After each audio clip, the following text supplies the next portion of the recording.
Married men of Reddit, what moment with your future wife made you think yup, I'm asking this girl to marry me? My dad told me he knew he wanted to marry my mom when the McDonald's opened in Moscow after the USSR crumbled and she ate 6 Big Macs in a row. Sniff, that's beautiful. The stuff of fairy tales.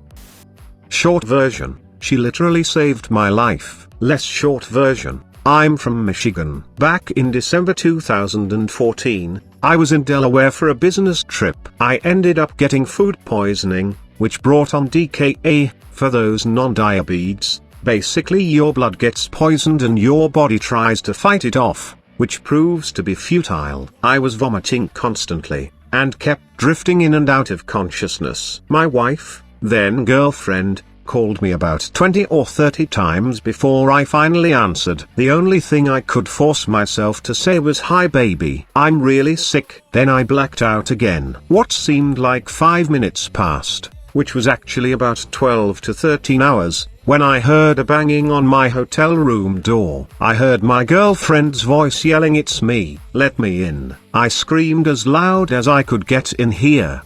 Get in here." Then I blacked out. I woke up in the hospital a day later.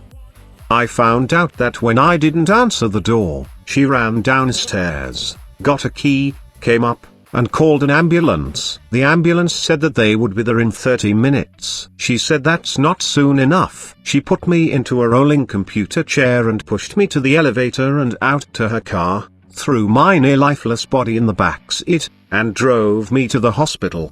When all was said and done, my body had a blood sugar level of 1,400, my normal range is 110 to 140. And my white blood cell count was around 3,000. I'm not 100% about this number, but I know it was high. My wife sat with me for 6 days in the hospital, sleeping in the chair next to me, left to eat but came right back. She didn't leave my side.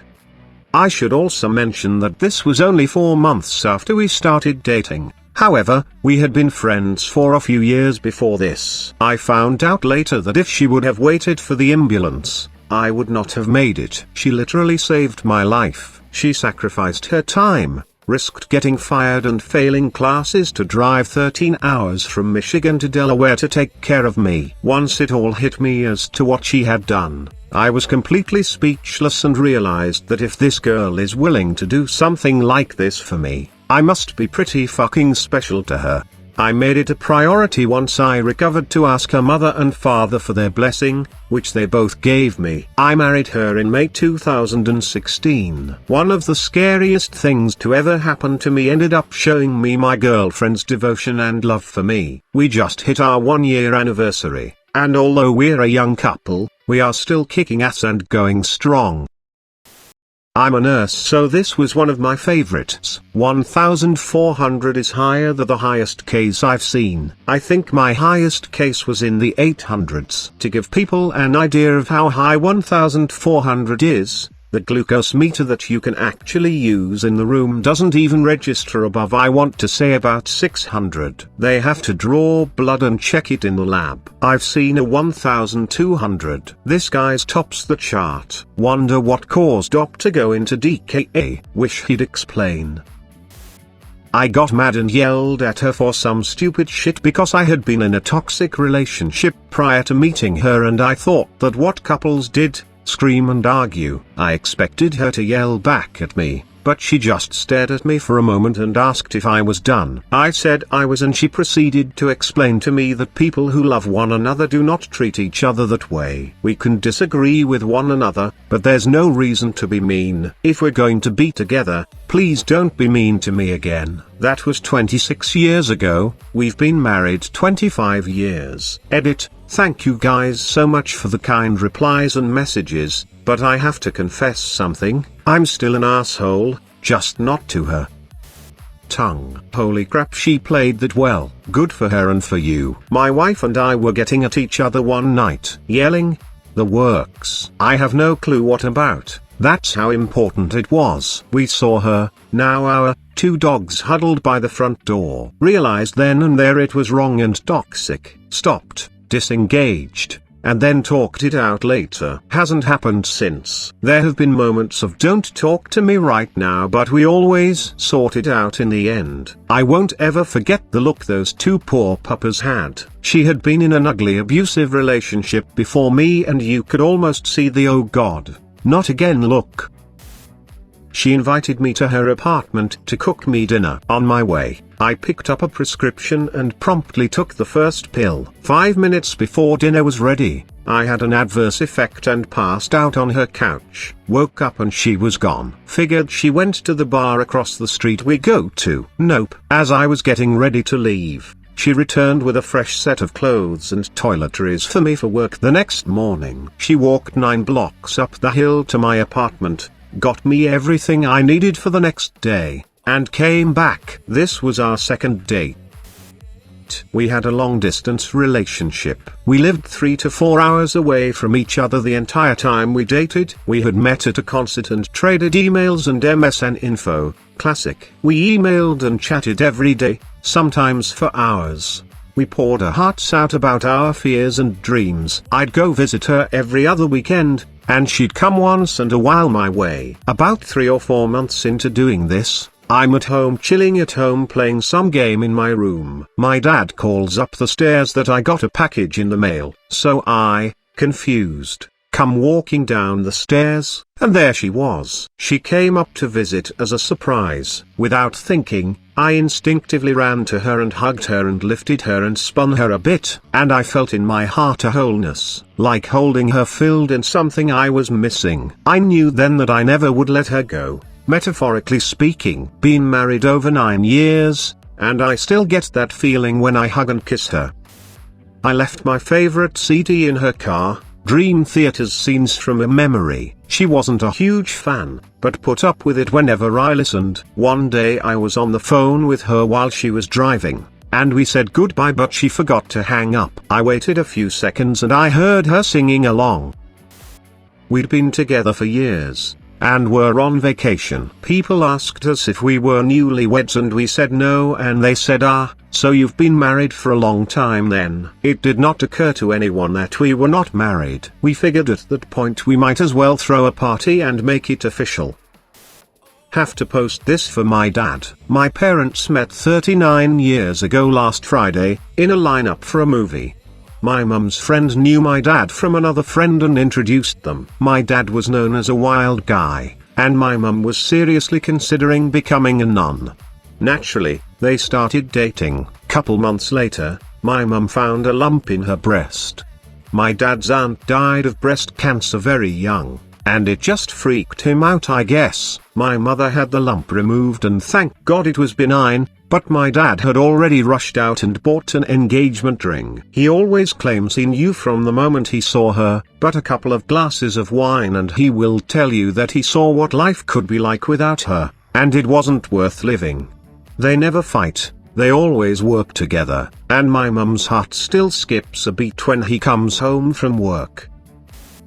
Probably too late, but whatever. I had just left a job I hated because I was leaving for grad school in my desired field. I only had a couple of months left chilling at home and doing some volunteer work before leaving. I told myself, there is no reason to get involved with any women. There will be smart girls aplenty in grad school, and you do not want to get into some kind of long-distance relationship. So of course we met in late May. First date in June. Things were going well enough that I asked if she'd be willing to road trip 22 hours with me to school, and she offered to pay for her own one-way ticket back home.